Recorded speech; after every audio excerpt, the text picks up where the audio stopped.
Hi, I'm Laura Alexandra. Welcome to Serbia. I'm exploring this beautiful European country and discovering its rich history, unique culture, and of course its modern day offerings. Last time I was in the southwest of Serbia, enjoying the mountainous region of Zlatibor with some action and adventure. I also ventured underground and found the most amazing cave. This time my journey continues to see what northern Serbia has to offer. Whilst I'm en route, I'm making a quick stop as there's a UNESCO site that I really want to see.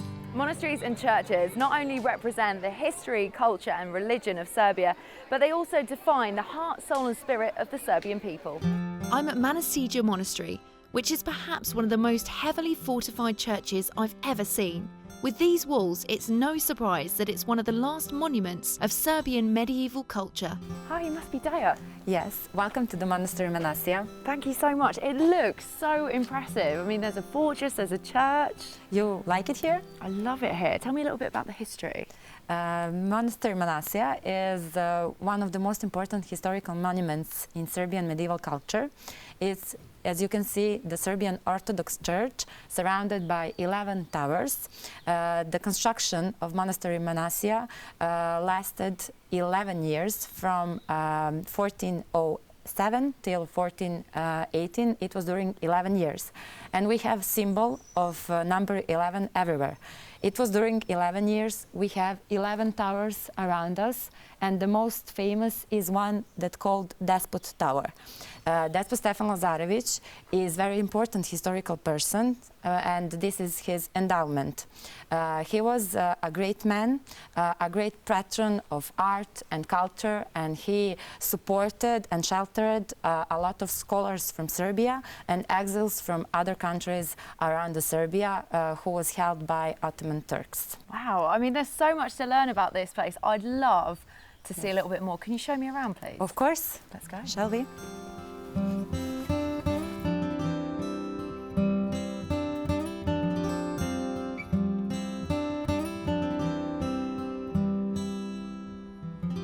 So can you tell me a little bit more about the Church of the Holy Trinity? Yes, as you can already said, it's a church dedicated to Holy Trinity. So very interesting thing is that the Republic of Serbia declared the church and the tower as cultural monument of exceptional importance. Oh, wow. And also the both of them are wearing the sign of World Heritage protected by UNESCO. Wow, that's pretty impressive. Let's go inside. Okay, let's go.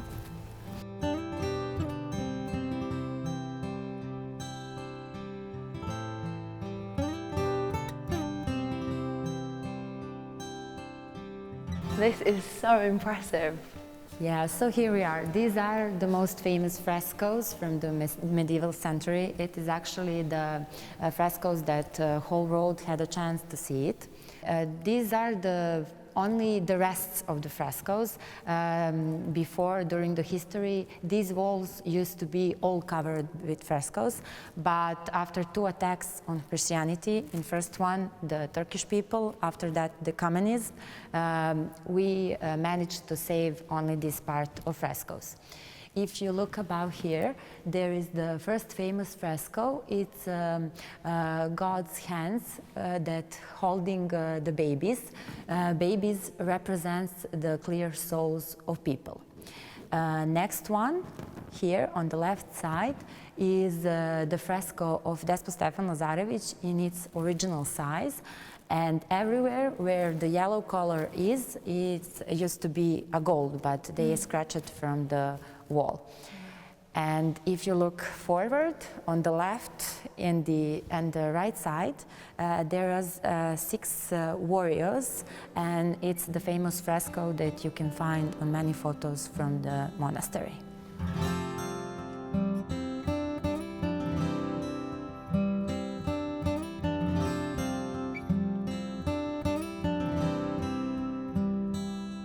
The gardens and the rooms are just so incredibly well kept here, aren't they?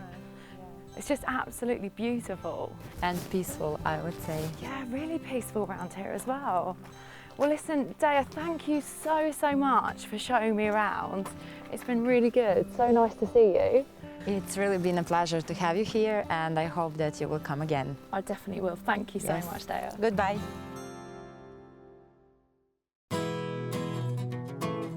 I'm back on the road again, continuing with the beautiful journey north. We pass Belgrade and approach the city of Novi Sad. En route, we're taking a break to check out a town that has become something of a tourist hotspot. Sremski Kolosi is a small town just 10 minutes outside of Novi Sad. It's famous for its oldest school of the Serbs and also a nice story about a fountain. I'm off to meet my tour guide, Serbian, to find out more. Hi Serge, good to see you again. Hello Laura, good to see you too. Let's have a little chat about where we are now. What's this behind us? We are in the town of Sremski Karlovci, which became very important for the Serbian people after 17th century. And here we have the second largest and second oldest Orthodox seminary in Europe, after one in Ukraine. This is like a museum in the open, this city, and I would love to show you more.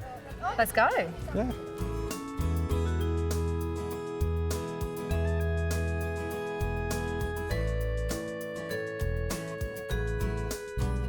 You see, this place is very popular with tourists. I can see that. Even with school children as well, because this is the place to come to learn about the history of this country. Sremski Karlovci became like a capital of Serbs outside of Serbia. Well, in 17th century there was one great war between Austria and the Ottoman Empire. Serbs supported the Austrians lost the war, and in fear of Turkish reprisals, about 120,000 people came from Serbia to here, led by the Patriarch of the Serbian Orthodox Church. And then Austrian authorities gave them this place to become their capital in exile. So the seat of the Serbian Orthodox Church moved here. Serbs built their cathedral, which is the most important Serbian church in this part of today our country, but at that time was South Hungary. And then they were building this place following traditions of Europe. They were going to Europe, seeing what they like and building things here. And one of the nicest is this beautiful fountain. Let me show you. There are some stories about the fountain which are perhaps interesting for our guests. You see, it is a belief that if you drink from this fountain, you will return to this cute place. And the other thing is even more special. If you're single and you drink from a certain pipe, then your bride or groom will come from that part of the city and you'll marry him. Now the catch is to know which is the richest part of the city, so to drink from which one of these 4 pipes. I like it, very tactical. Yeah.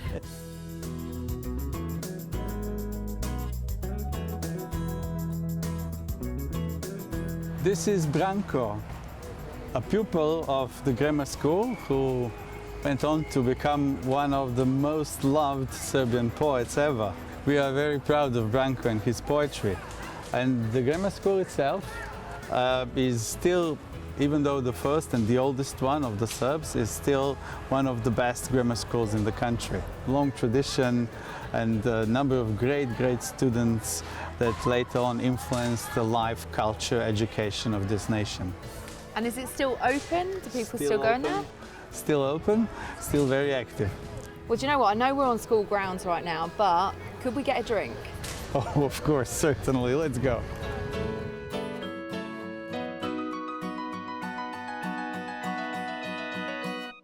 I'm here at the Wine and Honey Museum with Borka, whose family has a long-standing tradition of making honey in the region. But before I find out too much about honey, I want to delve in to the actual process of making a drink that's popular here, Bermet. So Borka, can you tell me more? Yes, this is a unique wine in the region, and only few families working this type wine here. But many centuries we're working this type wine. And the first documents for this type wine is the 18th century. First Serbian enologist, Zahari Orfelin, writing first book for the wine. Experienced winemaker is a name. And he said this is medicinal wine. Many centuries after that we have same story for this type wine. But families after Second World War stopped producing this type wine. We have here socialism, and cheap wine and not good like Bermet. But 19 years ago, we start again to working this type wine. We working this type wine with the 27 different herbs, spices and fruits. We opened the oak barrel and inside put everything inside with the herbs and spices and using raisin dry grape inside, long maturation dry grape, and we have natural sweet wine, 100 grams natural sugar inside with a stronger alcohol. We have another fermentation with a 16-17% alcohol. Of course, we are small production, and we have only a few thousand liters this type wine in a year, and we sell only here, and we sell everything here, of course. Can you tell us, though, a little bit more about the making process of Burmet? It is very, very, very hard job, and we must use different elements, and we put in a oak barrel. We must wait a few months, and after that, wine must stay maybe minimum like 1 year, and after that, we work in filtration and using clean Burmet, and we can put in a bottle, and of course in a glass. And speaking of which, could we try some? Yes, yeah. So tell us a little bit about this then. What's going into here at the moment? This is 27 herbs, isn't it? Yes. Does this need to oxygenate? Does this need to oxidize? Yes, we have a long maturation, and after long maturation we have a very hard, and but it's different. It's a soft smell. But you can see we have very strong color for red, of course. This is a wine for dessert, after dinner, after lunch, small glass. Okay, we have now big, but this is small quantity inside, and you can smell and enjoy. It's absolutely lovely. I mean, the thing about this as well, it's quite spicy. And yes. I'm finding myself trying to actually guess the 27 herbs that are in here, because yes. it is absolutely delicious. Yes, after a few small glass, you can feel better. And this is medical wine. You know what? Yes. I think I'm starting to feel better already, to be honest. Well, we've tried the wine, which is lovely. Can we go and find out a little bit more about honey? Yes, of course. But first, Živeli. Živeli, cheers. Živeli. Whilst we await the honey, I take a look around the museum, which is filled with beekeeping tools, machines, and of course old beehives. It's well organised, and the family's long association with beekeeping is on display for all to see. We have here ready for a tasting like 3 different honey. One is pure honey and a meadow, different flowers, everything inside. This is very good. After that, yellow color is we put everything in beehive. We put in a bottle. Inside we have pollen, propolis, roller jelly with 2 different honey, pure honey. One is a meadow and one is a linden tree. And brown color is delicious. This is a sesame honey.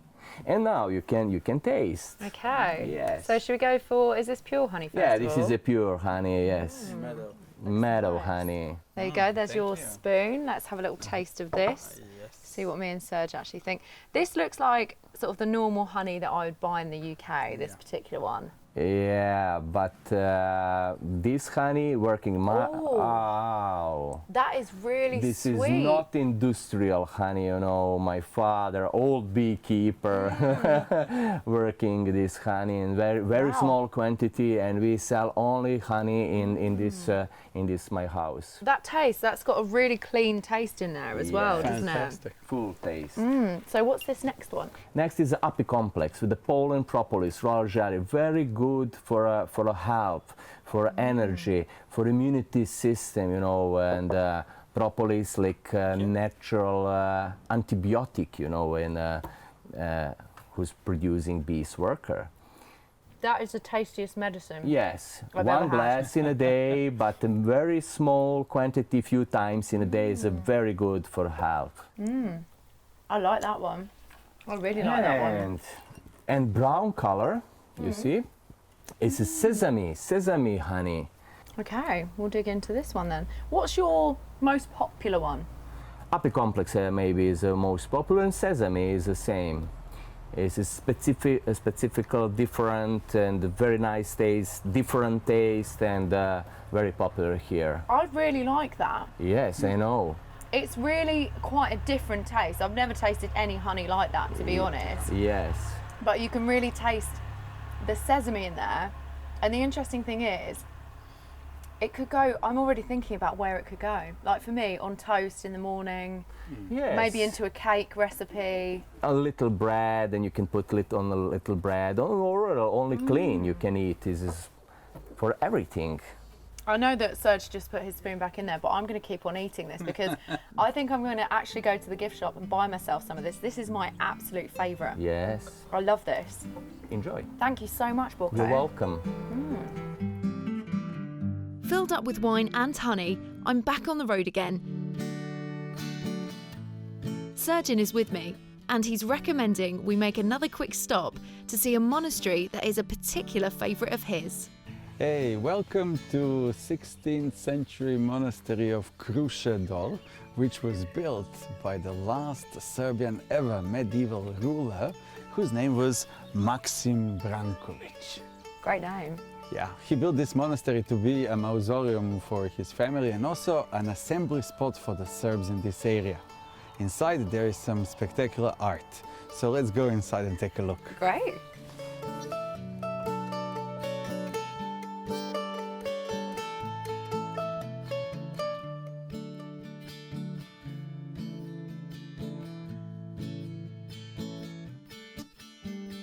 Here we are in Krušedol Monastery Church, which is famous for its art and imagery. Serbian people are very proud of their frescoes, and in this church we can see the comparison of two different eras, two different styles. On the pillars we have old medieval Byzantine style frescoes which are early 16th century. It's actually the last example of that famous Serbian medieval fresco art school. And then, unfortunately, in 1716, this beautiful church has suffered from a fire. It was burned by the Turks, the Ottomans, and then they had to repaint it again. And 200 years later, they did this beautiful Baroque interior decoration, which now can make us compare the two styles. Do you know what is the difference between an icon and a painting? No, I don't actually. Tell me. Well, the painting is there to induce just an emotion in a viewer, while the icon is there to broadcast the spiritual message. And if you look together to these two examples of the two styles, what would you say? Is this the stronger spiritual messenger or those ones? I'd probably say this one. He looks more like sort of like he's got a serious face, more character in him somehow. I couldn't agree more. Yes. But that's more sort of colourful. I mean, it's also vibrant, isn't it, in here? It's very vibrant, very saturated colors. It is believed that Serbian medieval fresco masters, painters had certain knowledge about the composition of the color, how to make them very durable and very vivid. After centuries, they're still there, they're not washed out. Serge, there's so much to see in here. Is there anything else to point out to me? Yes, first of all, we have mortal remains of Maksim Branković, the founder of the church, still here. And then we can see over there is where our first modern king, King Milan from 19th century, is buried.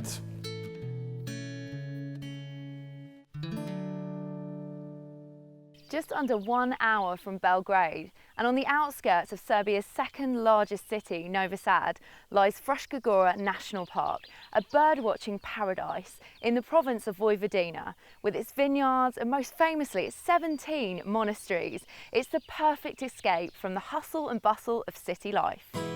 The Fruška Gora National Park, with the greatest concentration of linden trees in Europe, stretches east to west, touching the Danube River at Sremski Karlovci.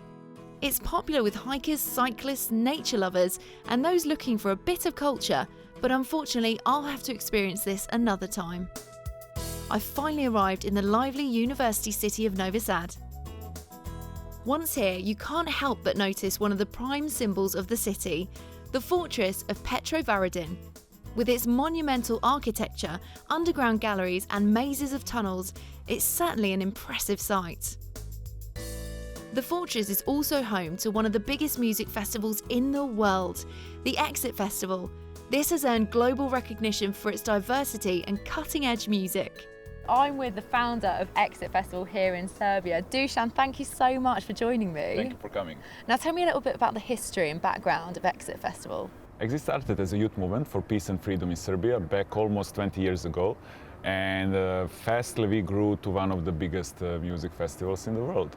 And as we started from social activism, social work is still very important for us. We do multiple of projects throughout the year, from humanitarian projects like gathering hundreds of thousands of euros for children care in Serbia, to some process that we, for instance, ran the candidacy for European Culture Capital for Novi Sad, and we won it for 2021.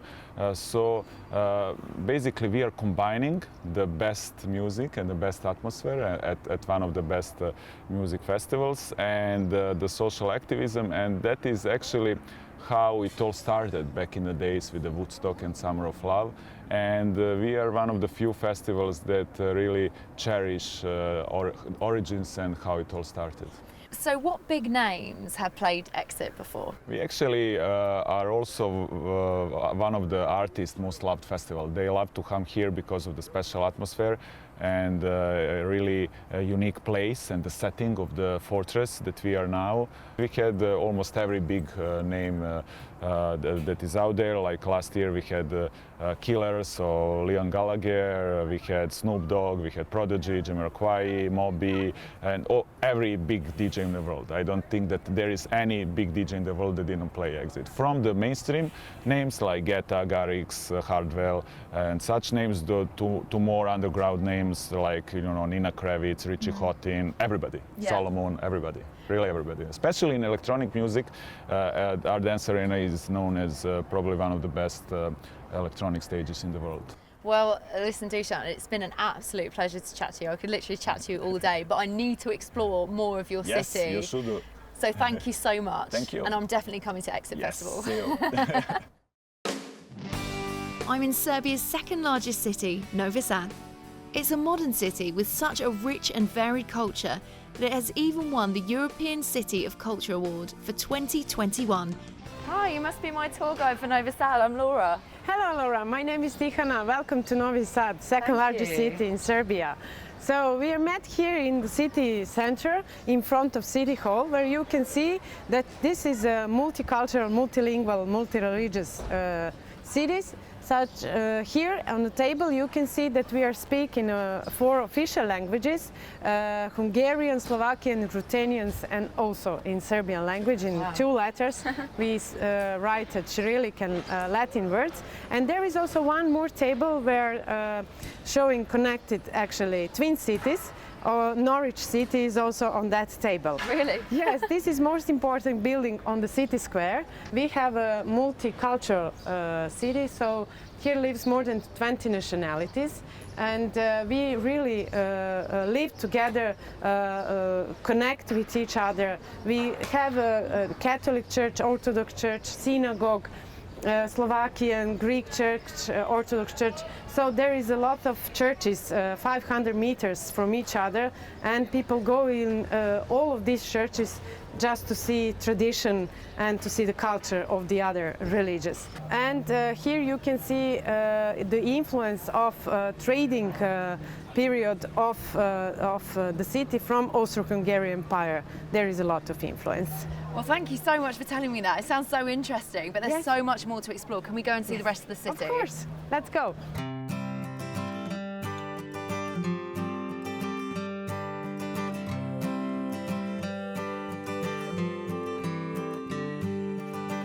So this is the main shopping area. This is the main city street. And here are coming people to shopping, and also you are going to see a lot of cafes. People are sitting around, enjoying the day, enjoying the architect, enjoying the vivid of the city.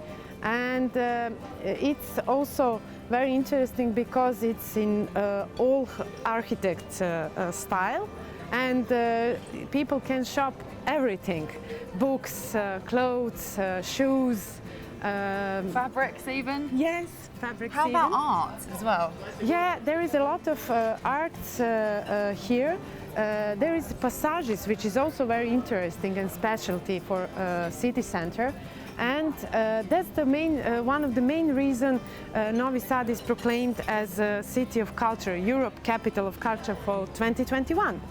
And of course, as you can see, people love sitting here, drinking cafe, so we love to drink cafe. I was going to say, do you kind of come to this square and start people watching here? Yes, yes. During the night, there is a lot of young coming here and enjoying drinking wine, beer, and cafe too.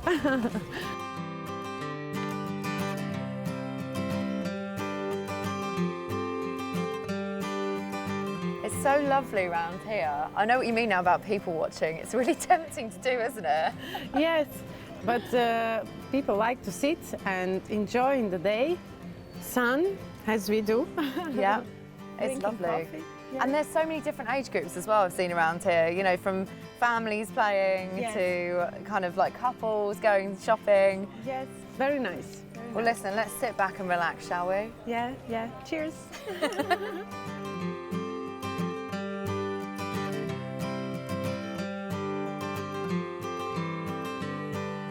This is park, Danube Park at the end of the pedestrian zone, and people love to come here to refresh, to enjoy, and of course in the summertime there is a lot of street musicians, so we have a street musician festival in city of Novi Sad.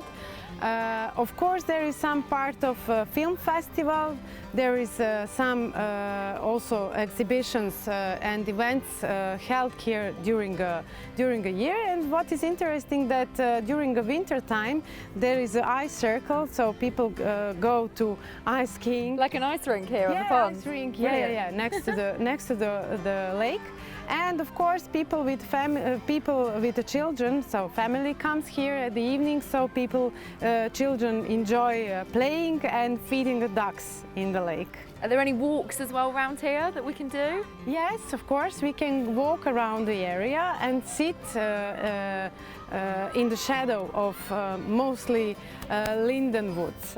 Oh, lovely, sounds nice. Well, on the way into the city, I actually spotted something that looked like a fortress. Can we go and explore that? Yeah, very nice place. Let's go.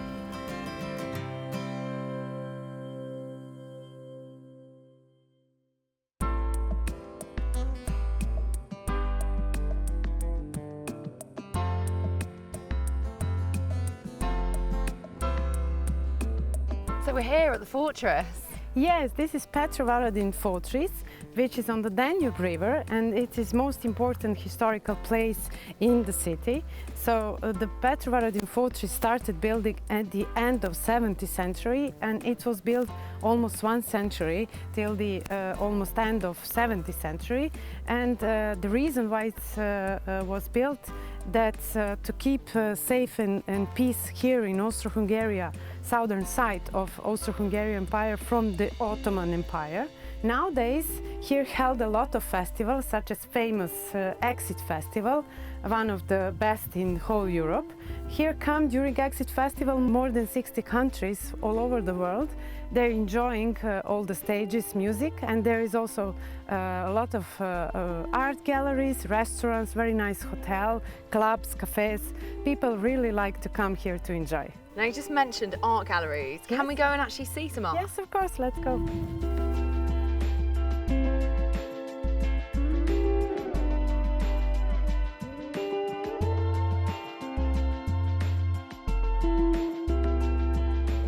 So there's lots of galleries. How Yes. many are there? Per, you know, are they every sort of couple of meters or? Yeah.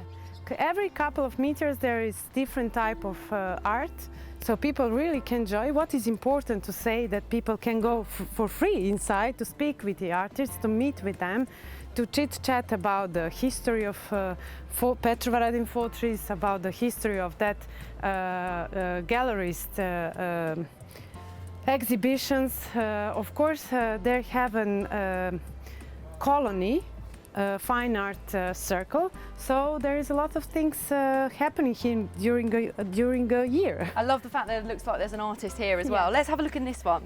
Probably the artist having rest.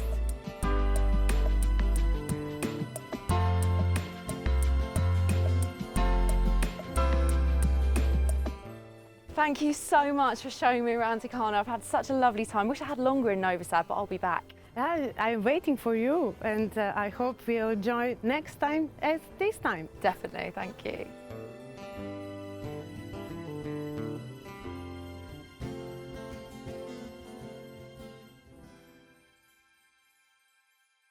Tonight I'm having dinner at a Salash restaurant just outside of Novi Sad, of which there's many in the area. This one is called Salash 137. A Salash restaurant is a farm that makes home-cooked food, and like this one, many of them have accommodation as well. The restaurant certainly oozes character, and the atmosphere here is electric. The locals sure know how to enjoy themselves.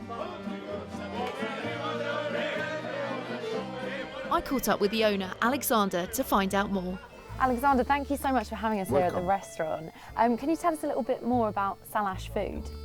Actually, the food is completely local. And we are living in Vojvodina, and Vojvodina is a huge mixture of the nations. So let's say this is a melting pot. The cuisine on Salash is cuisine that people were eating 200 years ago. And that cuisine, if you're looking what is it inside, is a huge mixture of the influences of the region. Also, there is some influence of Mediterranean cuisine here. Here on Salash 137, which means farm 137, we are trying to produce as much food as possible. We are buying the local food from the people living nearby us, and we are producing the old stuff and the foods that the people were eating here, let's say 200 years ago. Of course, we have all types of the meat. We actually have a productions of the sausages, of the pancetta and the hams and everything. Every November, December, we organize that because we want to have food that we can produce here for our guests. So what else is there for tourists to do around here? There's accommodation, isn't there? Yeah, we do have 15 rooms and a sauna and children's playground. We do have a horse club, so they can go on the horses, they can enjoy the chariots, and they can do whatever they want. Normally on the first day they do nothing. They just come to eat, sit and enjoy the music. Obviously, second day is the day to do some activities, and they enjoy in the nature. We are completely surrounded in nature, and we do try to organize few of the things every year which are like regular manifestations here. And how about your menu as well? I mean, does it change all the time, or Yes, is it? menu is seasonal. Okay. Of course, we have a game dishes when there is a period for the hunters where they go hunting. We have some dishes that we will offer in autumn or in the winter. Also, we do have some other food that we can offer in the summertime. So there are a few things that you can eat all year round, and there are a lot of things that we are offering in the season. Depends what are the fruits and what are the plants that we can pick up. The food looks so yummy, Alexander. I think I'm going to tuck in right now. Just enjoy yourself, please. If I'd have known what was coming next, I probably wouldn't have eaten so much. Oh! What am I doing? Not, you need to do this one. Okay.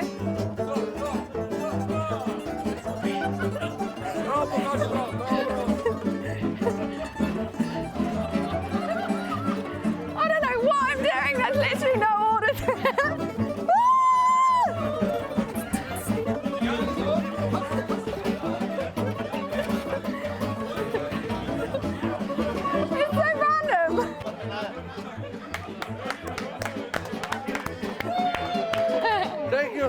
Thank you! Having explored Novi Sad, I'm now moving on to Subotica. Serge is with me to tell me more about this vibrant city. Subotica is located just 20 kilometres from the Hungarian border. It's also around about 1 hour's drive from Novi Sad. The city actually blends Hungarian, Croatian and Serbian culture and architecture, and it's also got a lake that you can do activities on and around called Lake Palic. Right now is Serge to tell me a bit more. Hi. Hello, Laura. We meet again. I here. know. Can you tell me a little bit about this place? Yes, we are in the city's central square, which is called the Liberty Square. Subotica is famous for its elaborate architecture, but of different styles. If you just look around us, we will see that in this nice pedestrian zone, the first very building on the left over there is in neo-Gothic style. And then we have a classic National Theatre, which is in the process of renovations. The exterior was recently fully restored. Then we have a yellowish building at the end of the square, which initially was built to be a gathering place of the high society of Subotica for their private functions. And then later, 19th century building done in a neo-Baroque style became the city library. And the highlight of this beautiful city center is Subotica's town hall, which is considered to be one of the nicest, most beautiful buildings in all of Serbia, and a real pearl of Hungarian secession architectural style, also known as Hungarian branch of Art Nouveau. Can we go and see it? Yes, it will be my pleasure. Excellent.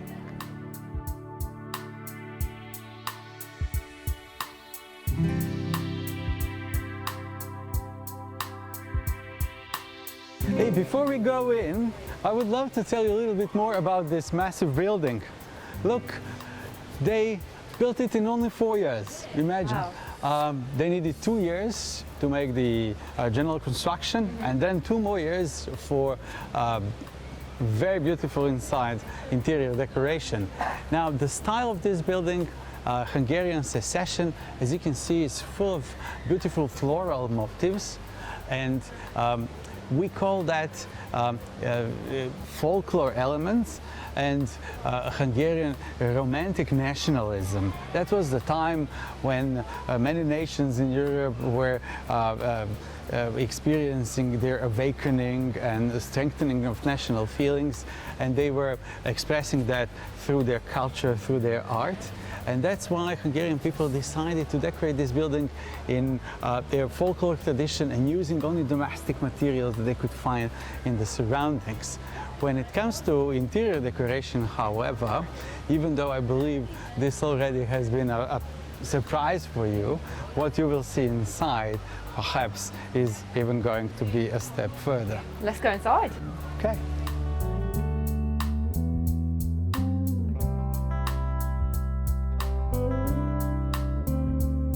Wow, just look how impressive this is. Isn't it? But you haven't seen all of it yet. That's very true, actually. Can you tell me a little bit about it? Yes, this is the finest example in all of Serbia of the interior decoration done in the style of Art Nouveau. It's not any Art Nouveau, it's also known as the Hungarian secession. It's a branch of Art Nouveau where we have these floral elements, folklore, romanticism of the Hungarian people. It's very unique for population of Hungarians that we have here in Subotica. And it's very beautiful as well. Can we go and explore a bit further? Oh yes, let's take a look at the council hall, which is the real pearl.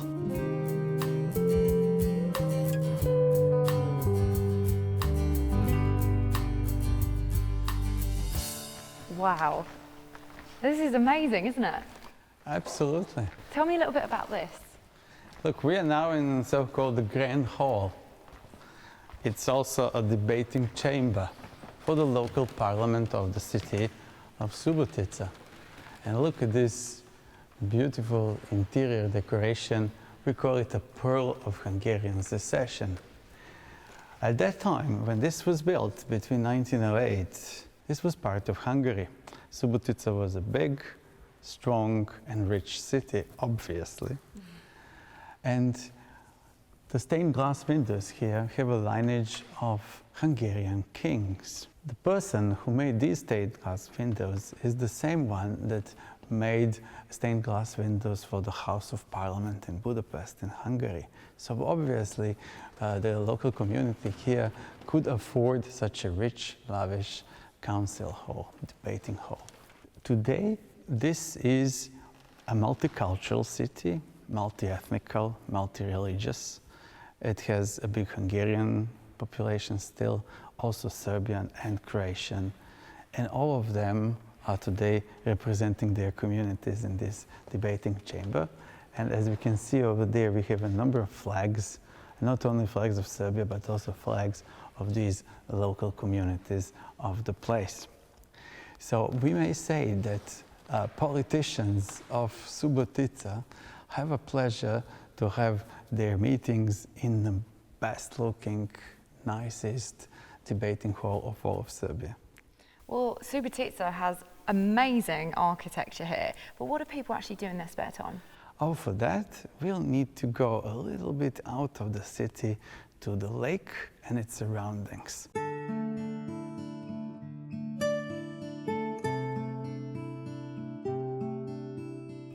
Lake Palic is 8 kilometres from Subotica. The actual lake itself covers 3.8 kilometres squared, and there's loads of activities to do there, like sailing, water sports, and even driving electric boats. Serge, tell us a little bit more about the lake. The Lake Palic is a natural lake. And that same year when they opened the City Hall of 1912, this beautiful resort has been built and opened. The lake itself still today attracts many people because it's very nice to walk on this promenade here, enjoy all the activities that you mentioned, but also there is a film festival in Palic, which is perhaps among top 3, top 5 in Serbia. It's a European film festival. Palic is a host of many art exhibitions and similar cultural events. There is a camping ground on the opposite side, and it's the proximity of the highway. So many people who are traveling through our country like to stay in Palic for a day or two just to recharge their batteries and continue with their travel.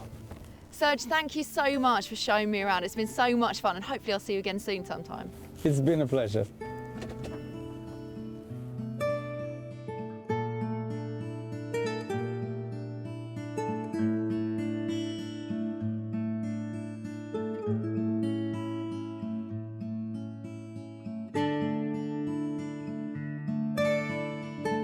My time in Serbia is almost at an end, but I've got time for just one more thing, a glass of wine at the Zvonko Bodin winery.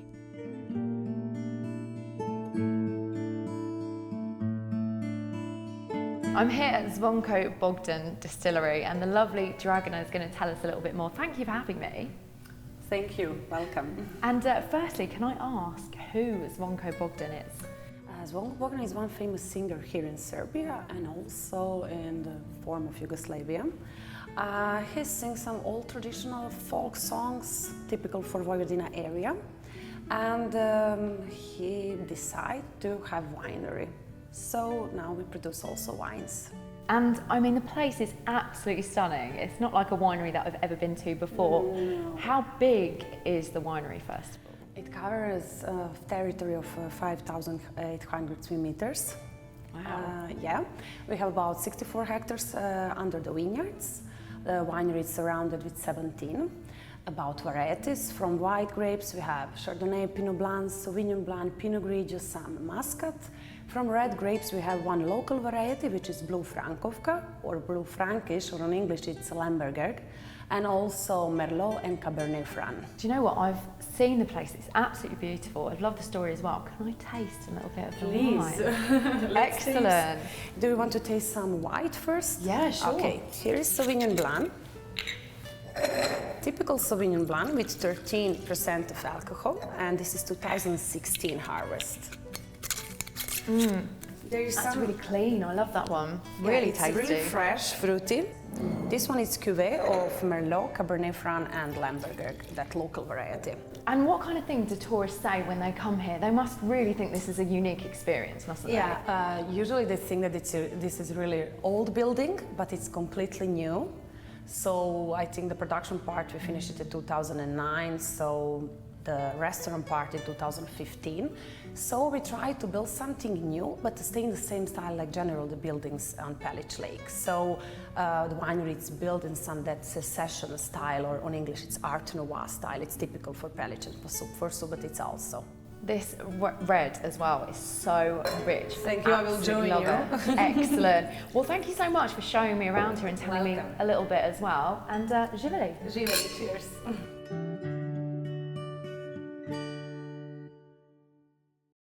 I've had an amazing time here in Serbia. It's a country that's full of contrast. It offers loads of things to do, which makes it the perfect location for a city break. It appeals to those looking for culture, and also there's loads of activities to do in the mountains, the hills, and loads of greenery around here if you are looking for adventure as well. What's more, the people are friendly and it offers exceptional value for money. My advice to you is come here, sample the rich history and varied culture that Serbia has to offer, and believe me, you won't be disappointed.